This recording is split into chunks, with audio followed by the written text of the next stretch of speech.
86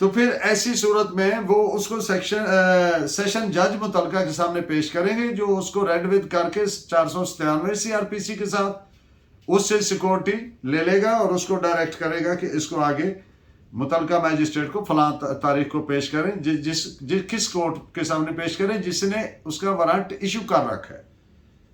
تو اس کے تحت پولیس آفیسر کو بھی اختیار ہے، not below the rank of DSP، کہ وہ اس سے بانڈ مچلکہ لے سکے۔ اس پہ آپ کیس لا نوٹ فرمائیے۔ یہ جو پہلے بات کہ جو میجسٹریٹ کی سیٹسفیکشن، وہ بھی اس میں بات آئی۔ 1971 criminal law general page 149 India. بہرحال اگر بیلیبل آفینس ہے اور گرفتار شخص سیکورٹی دینے کو تیار ہے تو وارنٹ پر اس کی انڈورسمنٹ موجود ہونی ضروری ہے۔ جس کورٹ نے وارنٹ ایشو کیا اس کی انڈورسمنٹ ہوتی ہے کہ اگر یہ ولنگ ہو آدمی جس کو گرفتار کرنا ہے تو اس سے اتنی کی سیکورٹی لیں، اس کا اسپیسیفیکیشن اماؤنٹ وغیرہ بتایا ہوتا ہے، ود اور وداؤٹ شورٹیز بانڈ لیں، جیسے بھی جو بھی جس طرح کی انڈورسمنٹ ہے اسی طرح کریں، اور پھر اس کو بیل لینے کے بعد ریلیز کریں اور اس کو ڈائریکشن دے کہ فلاں کورٹ میں پیش ہونا ہے۔ اور نان بیلیبل کی صورت میں وہی 86 sub class 1 sub class 2 CRPC، session جج کے پاس جو 497 ریڈ ود کر کے تو اس سے سیکورٹی لے لے گا، شورٹیز ود اور وداؤٹ شورٹیز، تو وہ کر کے ہاں اگر وہ بندہ پیش نہیں ہوا تو جو 514 کی کاروائی ہوتی ہے ضامن کے خلاف، پھر وہ والا سیشن جج نہیں کرے گا، بلکہ جو ٹرائل کورٹ ہے وہ اس کو اختیار ہوگا کہ وہ سیکشن 514 CRPC کی پروسیڈنگ اگر وہ مچلکہ دینے کے باوجود پیش نہیں ہو تو پھر ضامن کے خلاف کاروائی ہوتی ہے۔ 86(2) CRPC کے تحت یہ اختیار پولیس افسر کے پاس بھی ہے کہ سیکشن 76 کے تحت وہ سیکورٹی لے سکے ایسے آدمی سے اور اس کو ریلیز کر دے۔ 86A CRPC، اگر گرفتار شخص کو سیکشن 85 کے تحت گرفتار کر کے ٹرائبل ایریا بھیجنا مقصود ہے تو جس میجسٹریٹ کے حدود میں اس میں وہ ساری اسپیسیفکیشن جو پہلے عرض کی، جہاں پہ گرفتار ہوا اس میجسٹریٹ کے پاس یا وہاں کے متعلقہ DSP کے پاس پیش کرے، وہ سارا کیس چیک کریں، اس کی مزید کوئی انکوائری انویسٹیگیشن ہے وہ کریں اور اپنا اطمینان کریں کہ کیس بنتا ہے کہ نہیں، تو پھر صرف اسی صورت میں اب اس کا جو سیکشن کا آبجیکٹ ہے اس کا آبجیکٹ یہ ہے کہ کسی شہری کو بلیک میل نہ کیا جائے، کسی کو ہریس نہ کیا جائے، ہملیٹ نہ کیا جائے، انسلٹ نہ کیا جائے۔ یہ ایک جو سویلائزڈ ایریاز ہیں جن میں لا اپلیکیبل ہے، جن کو ہم سیٹلڈ ایریاز کہتے ہیں، وہاں کی اور صورتحال ہے، اور جو ٹرائبل ایریاز ہیں وہاں کی اور صورتحال ہے۔ وہاں پہ فرنٹیئر کرائمز ریگولیشن ہے تو وہ وہاں پہ اپریہنشن رہتا ہے کہ یہ ہریسمنٹ اور بلیک میل کرنے کے لیے اور لوگوں کو ڈرانے دھمکانے کے لیے مس یوز ہوتی ہے۔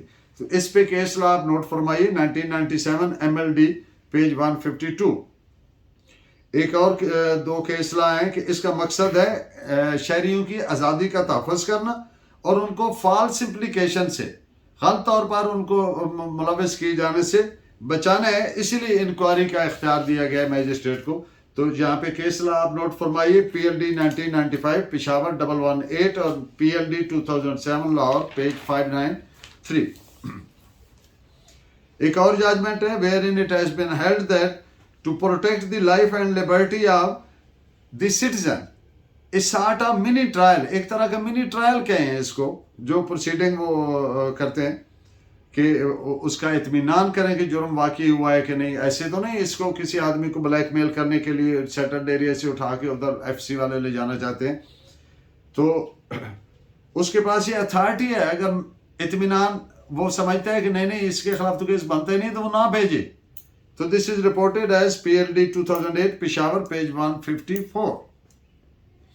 اور دوران انکوائری وہ باؤنڈ ہے میجسٹریٹ ٹو سیٹسفائی ہمسیلف کہ کہیں انلیگل ریموول تو نہیں ہو رہی، اور ایویڈنس جو ریکارڈ کرنے کا مقصد ہے تو وہ صرف یک طرفہ نہیں ہوگی، وہ 2 طرفہ ہوگی، پراسیکیوشن والوں کی بھی موقع دیا جائے گا، ان کی بھی پوری بات سنی جائے گی۔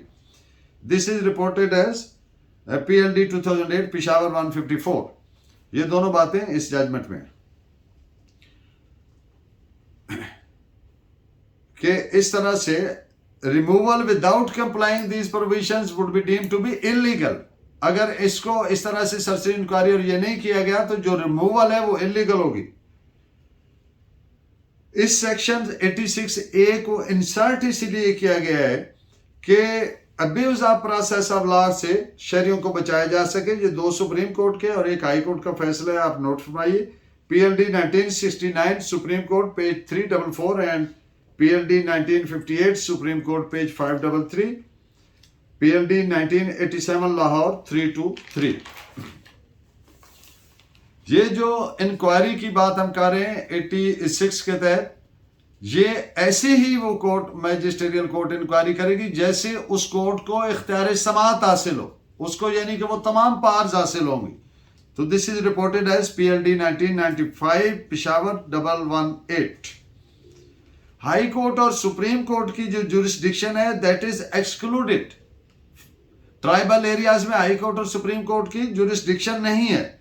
ہاں ایک بات ہے کہ اگر کوئی جرم پارٹلی ادھر ہوا, مثال کے طور پر کچھ جرائم ہوتے ہیں جو جن میں کنٹینیوٹی آ جاتی ہے. فار انسٹنس ایک آدمی اغوا ادھر سے ہوا اور ادھر لے جایا گیا, تو شروع یعنی پارٹلی ادھر سے شروع ہوا پارٹلی, تو اس صورت میں ہائی کورٹ اور سپریم کورٹ جورسڈکشن موجود ہے. اور دوسری صورت یہ ہے کہ اگر 199 تو میں نے عرض کیا اور 185 یہ ہائی کورٹ کے جو اختیارات ہیں یہ اپلیکیبل نہیں ہیں, چاہے فنڈامنٹل رائٹس کی انفرنجمنٹ کی انہوں رپورٹ کی جائے ٹرائبل ایریاز کے اندر. اگر کوئی معاملہ ٹرائبل ایریاز کے اندر ہے تو پھر 199 اور وہ نہ سپریم کورٹ نہ ہائی کورٹ کا وہ اختیار رہ جاتے ہیں.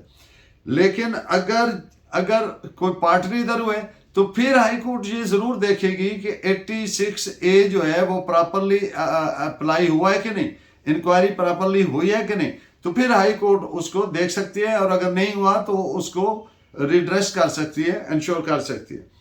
تو سر ایک لفظ میں بات یہ ہے کہ question of arrest of the detenu is to be ascertained, کہ جو اس آدمی کو وہاں پہ جو ڈیٹینیو ہے, جو گرفتار شخص ہے, اس کی جو ڈیٹینشن ہے کیا وہ درست ہے یا غلط ہے. بیسک ایسرٹینمنٹ یہ ہے.